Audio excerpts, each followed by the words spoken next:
Another blood-red sunset and yet another moon phase, and still another 100 miles to my next resting place. Driving down the road, eyes on the horizon. Within my car, I'm all alone, but feeling good and feeling strong, knowing that this path I'm on brings me to myself. I'm driving. Hey now all, I'm Joey C. Welcome back to another episode of Spirit Sherpa. This is the show that helps and encourages you on your journey to unlock your magic mojo. With me as always is the Shama Mama, Kelle Sparta. Hey Kelly. Hey Joey. What's happening? Catherine's back. Catherine's back? Catherine's back. Okay. Catherine who? Catherine Carrigan. We love Catherine. We do. We loved her so much the first time we did 2 episodes. Exactly. And now here's the third. She's like an old favorite. Because, we just love her. And she's got a new book. Ooh. But before I talk about her book, she's got a lot of books. So Catherine is a prolific author. She's a medical intuitive. She's got her own podcast, her own show called The Natural Healing Show. And she's written 10 books. Wow. She was on the podcast with us a while ago, and she did an episode on expanding your intuition and then medical intuitive. And now she's back to talk about her latest book. Hi, Catherine. Welcome back. Thank you so much for having me. And thank you, everybody out there, for listening. So tell us about the title of your new book. Well, my 10th book is called Reading the Soul. And in a nutshell, when I do a medical intuitive reading, I read what I call the 5 bodies: the physical, which you know what that is, the energy system, which includes your chakras, your breath, and your acupuncture system, the emotional body, which is the largest part of you, your mind, which is your thoughts and beliefs, your limiting beliefs, your programmings, if you will. But finally, I read the soul level, because that's actually who you are, as everybody listening to this show already knows. And so I wrote my book, Reading the Soul, to discuss and describe and explain what it is that I'm looking for when I'm doing a medical intuitive reading and I look at the soul level about what's going on. That reminds me a lot of the energy scans that we do. I'm going to have fun comparing and contrasting. Yeah. So tell us about this. I remember you saying something about, celery juice and yoga. So yeah. Well, I do natural healing. I have 27 years of experience, and celery juice is great. Yoga is great. I happen to have taught yoga for 25 years. Love my yoga, love Qigong. But natural healing is about more than celery juice and yoga. And because you are a soul, working at the soul level is the most powerful level to do healing work. And because you are a soul, your soul is creating everything that's happening to you and has called in all your life experiences. So, for example, for some reason, we all chose to be here in the year 2020 to go through this pandemic, right? And, we may be thinking, what was I thinking? Yeah, right. There is some of that going on, I promise you. What was I thinking? But so you're a soul, you're having a human experience in this body in this lifetime. And because what's going on at the soul level is what's going on when I'm doing a medical intuitive reading, that's one of the many things I look on. I'll share a story, because about half an hour ago, I just did a reading on a lady, and her digestive system was completely upset. None of her digestive organs were working well. And this is a person who's extremely healthy. Having digestive disorders is unusual for her. And in a nutshell, she had sort of played with the toolbox and had started doing some healing work on herself, on her relationship with her mother. And she'd literally taken on her mother's energy and had started processing her mother's karma. And it was literally made her physically ill. And she said, I knew that if I'd gone to the hospital, they would have run a bunch of lab tests, told me there's nothing wrong with me, and sent me home. But, I won't describe because it's your digestive system, everything that, all her symptoms, she was, anyway, you don't need to know. She was uncomfortable. She was extreme. Thank you, Joey. She was extremely uncomfortable. And it was all from what was going on literally at the soul level. So here's a couple of things that I look at. So first of all, there's really 3 stages. First is you're unconscious. So when you're a little baby, you're just being a baby. You don't realize I'm a soul. Hey, I got a purpose. Then there's awakening where you go, wow, hey, there's something more to this life. and you wake up to the fact that you're a soul and that you might have a soul purpose. And finally, there's conscious. So, I'm sure that a lot of people who are listening to your broadcast are aware they're a soul. They've connected to their life purpose and they're doing it, right? A lot of my people are still looking for their purpose. Yeah, they're like, where's my purpose? I know I'm supposed to be doing something important, but I'm not sure what it is. It is, exactly. Yeah. And a lot of times we confuse our purpose with our job, right? Mm-hmm. Right. But when you know your purpose, you could be the mailman and be doing your purpose, right? But several clues about your purpose. It's about all. Yes, it's you're doing it. So it is about me and I, but it's usually about contributing to the all. Another thing about your purpose is you love doing it. You're on fire. It gives you energy to do your life purpose. It's not in your nature. Exactly. It's in your nature. It energizes and enlivens you to do it. And it gives you joy. It's not like cleaning your sock drawer. Yeah. Unless you're really into that. Unless that's your purpose. Unless your purpose is organization. Absolutely. And there are people that the rest of us need who, their life purpose is about, setting things in order, the feng shui people and the Marie Kondo. Exactly. Absolutely. Anyway, I also look at what I call your karma clearing to-do list. So just like when you go to the grocery, butter, sugar, eggs, dog food, cat food, as a soul, you're here to actually clear certain karmas. And we live in a field of maximum karmic opportunity. And sometimes if you look at your life and it was like one train wreck after another, you may have signed up to, process a lot of karma in your life. I know for myself, I remember years ago, I was in some workshop experience and unknown to me, they started playing the sound of a mother's heartbeat. And everybody else was like, oh, they were all so happy. I started freaking out. And it made me realize, and I'm a very ambitious person. I was like, I signed up for so much. And that after I was born, I was like, again, what was I thinking?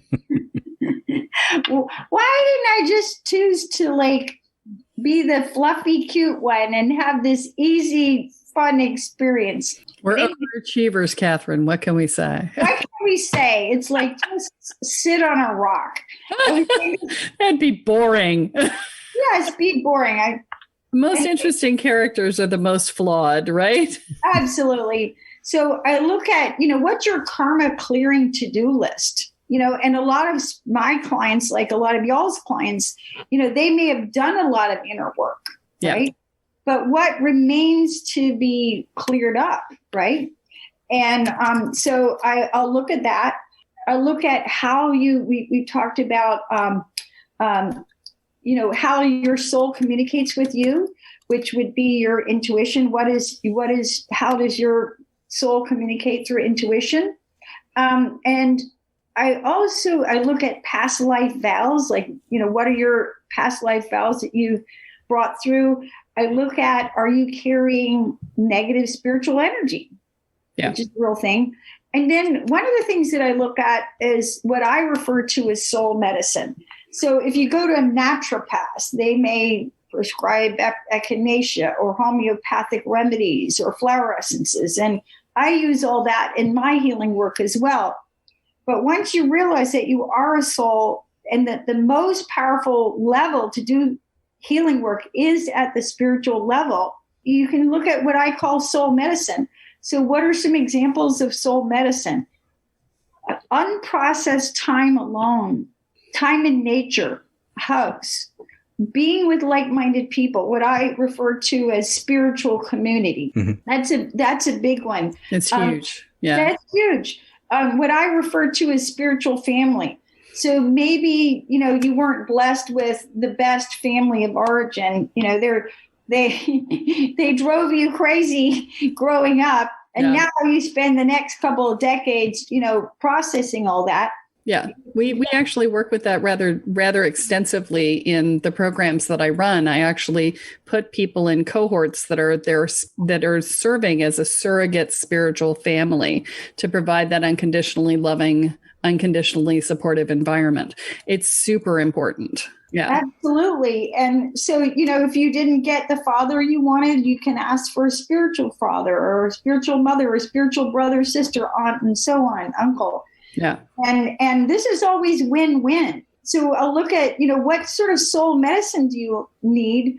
And then I also look at what I refer to as soul wounds. So soul wounds are wounds that go beyond the emotional. They're so deep, they go to the level of your soul. And it's very important, I feel, to clear wounded spirit, because as we know from a vibrational perspective, if you don't clear wounded spirit, then you simply attract other wounded spirits. Right. So if everybody around you is a wounded spirit, chances are there's something wounded in your soul, but you can clear it up. So for example, if you're suffering from deep levels of depression and you're taking, medicine, whether it's Prozac or St. John's wort, and it's not cutting it, chances are there are some soul wounds that you've experienced that are really weighing you down, and you can do healing work to clear these soul wounds. So those are some examples of some of the things that I look for.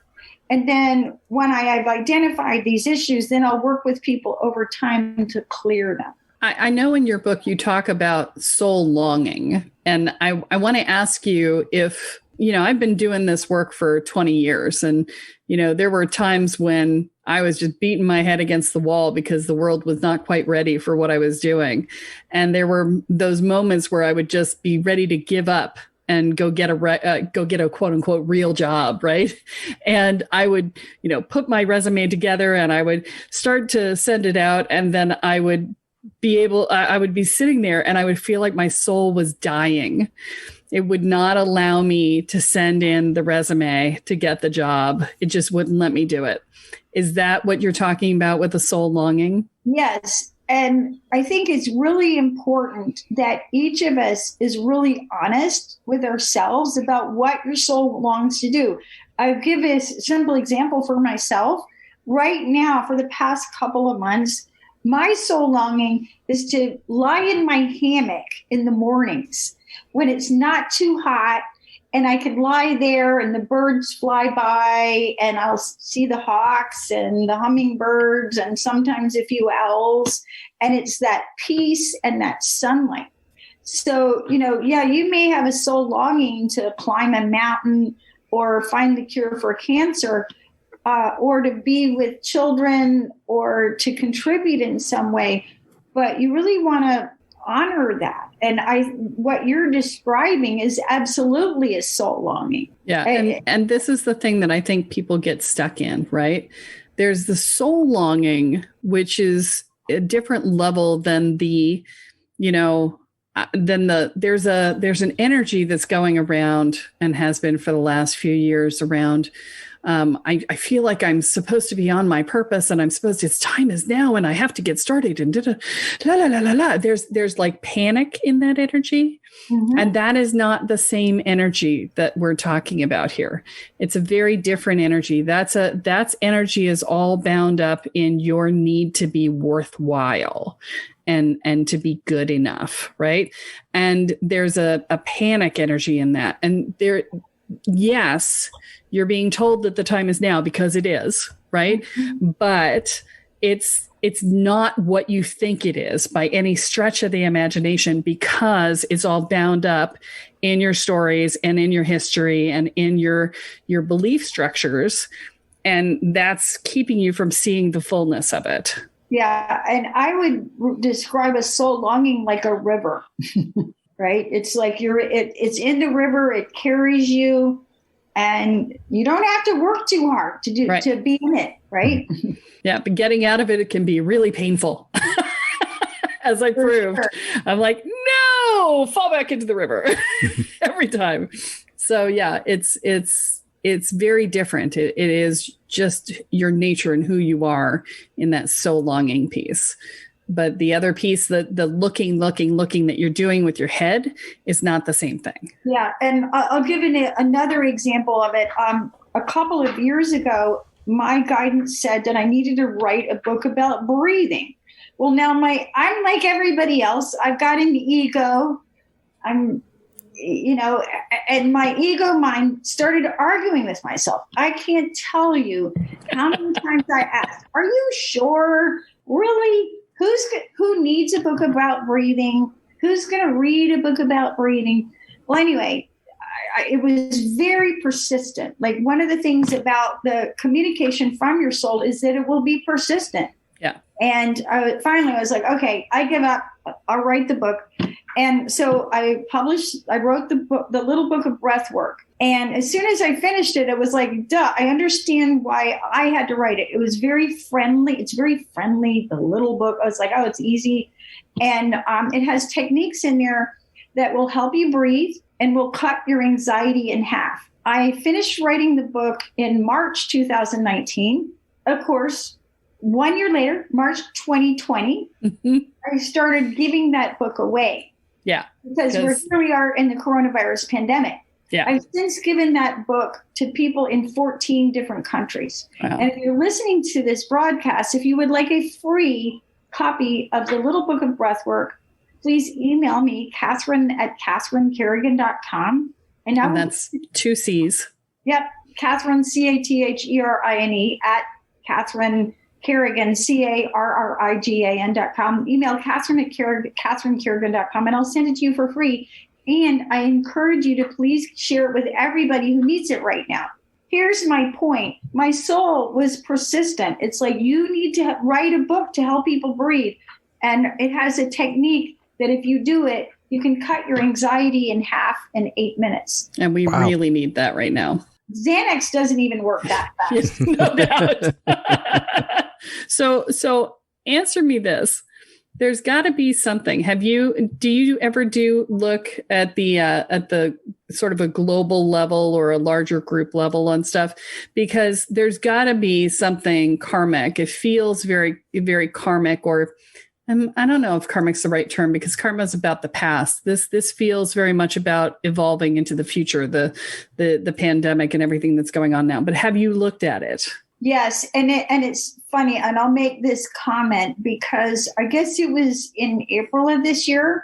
I looked at the situation and I got that by August, there would be rioting in the streets in US. And of course, by June, I was right. But by June, there were riots, in the streets in all 50 states. Right. And we will laugh about this because recently I was like, okay, you want to tune in again? I was like, not really. It's like, okay, I'm just going to be like everybody else and watch the movie. I will share this perspective. I think that we as the human race have lost perspective that we're part of the earth. And, we've kind of come to the conclusion that we're the most important species. And I think this is a reset to realize it. It's kind of like we may think it's all about us, but it isn't. Right. And we need all these other creatures. Look at the bees. I'm a gardener. My garden is all organic.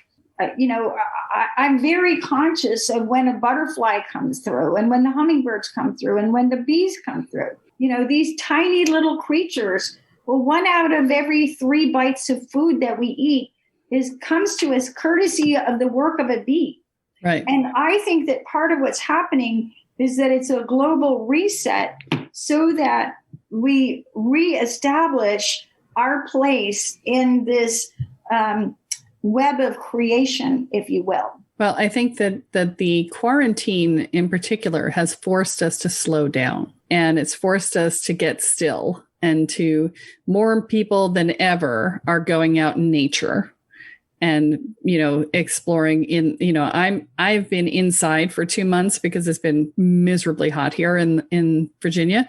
But now that it's starting to cool off, I'm like, yay, I'm going back out, and I'm going to have fires every night as soon as the tree is down, and all will be right with the world, right? Because I was feeling the loss of being outside. I actually went outside and pulled grass out of my garden. I never do that.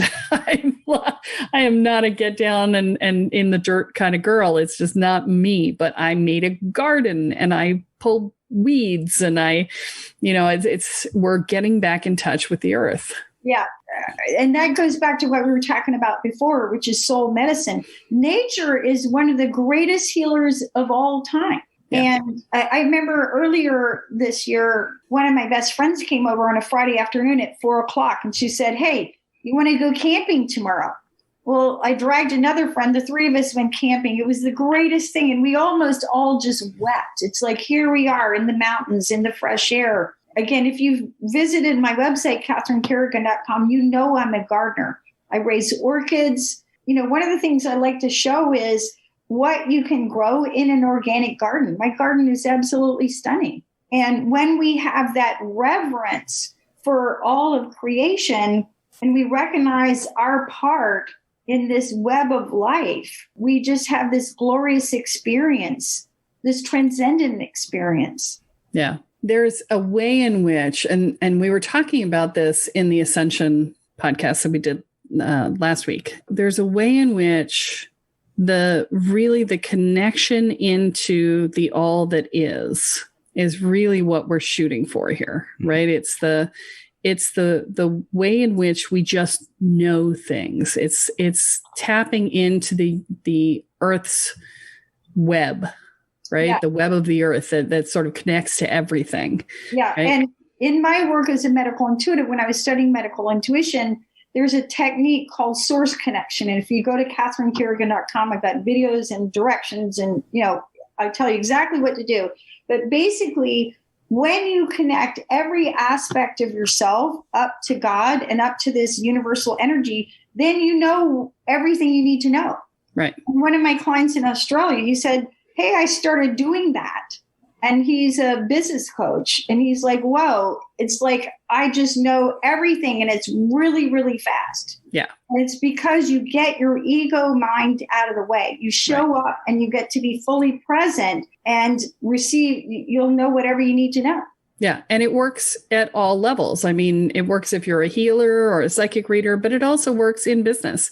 I mean, I had a friend of mine who called me up out of the blue and was like, "Oh, I'm thinking about going into business with these people." And I was like, let me take a quick look at that. And I went and I looked and I was like, it's a family business, right? He's like, yeah. And he hadn't told me that. I was like, yeah, you need to ask some more questions because one of the family members is doing dirty in that business. And I don't think the other family members even know, but you need to start asking some questions. And he did, and found out that yes, one of the family members was embezzling money. It was like, and it was just there for me to see, right? I was just like, oh yeah, it's right there. And people are like, well, how do you see that? I'm like, well, I just asked to see it. It's not as complicated as people think it is. When you're connected in to source, everything is available. Absolutely. It's all there. Yeah, this has been great. Yes, it really has. So Catherine's book is called Reading the Soul, and it's available, I assume, on Amazon and yep. Paperback, ebook, and audiobook. So if you don't like to read, you can listen to it. And it's got lots and lots of stories about actual people. And I love stories. Challenges. Yes. Yeah. And it will also help you remember why you were born. And the fact that being born and having a body is an incredible privilege. Yeah. And even now, with all our challenges, it's still an incredible privilege to be here. Yeah, it really is. I I mentioned it before that I had wished that I'd been born in the 60s. And now I'm like, yes, now I know why I picked this time. Like, I get it.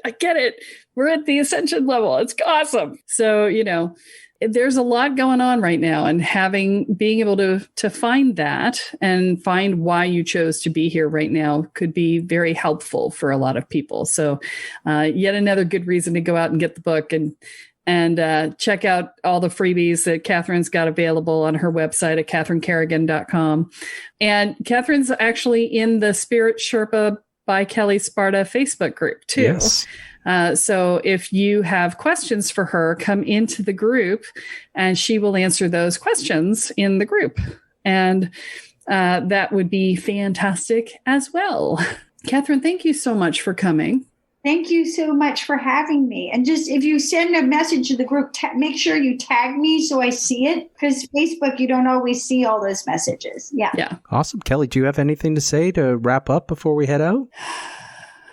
He always asks me this question, and I'm always unprepared. You're not unprepared. You're just reaching into it. I feel like it's Catherine's job to give us this one this time. Ooh, okay. And what I have to say is I want to just remind you that you are a soul having a human experience. And if you really want to understand why you're doing anything, why you have this disease, why you have these job challenges, the answer, you will always find an answer, and the most important answer, by finding out what's really going on with your soul. Because your soul is creating everything and calling into being everything that you're experiencing. And it's all also for your highest good. And your soul will always lead you in the right direction. You just have to listen. Awesome. You just have to listen to your soul, just like you just have to listen to Spirit Sherpa. That's it. Those are two good ways to finish up here. Thank you so much, Catherine. Thank you. This has been really awesome, and it's good to see you again. And that is all that we have for this week, folks. But be sure to join us next time as Kelly adds another chapter into your guide to energy, magic, and the spirit world. I'm Joey C., here with Kelle Sparta and Catherine Carrigan, and you have been listening to Spirit Sherpa. So long, everyone. Bye. Each mile I travel over 13,000 now. I leave behind a little fear. Spirit Sherpa is the sole property of Kelle Sparta Enterprises and is distributed under Creative Commons BY-NC-ND 4.0 license. For more information about this licensing, please go to creativecommons.org. Any requests for deviations to this licensing should be sent to KELLE@KELLESPARTA.com. That's Kelly@KelleSparta.com. To sign up or to get more information on the programs, offerings, and services referenced in this episode, please go to KelleSparta.com. This episode of Spirit Sherpa has been produced by Honu Voice Productions.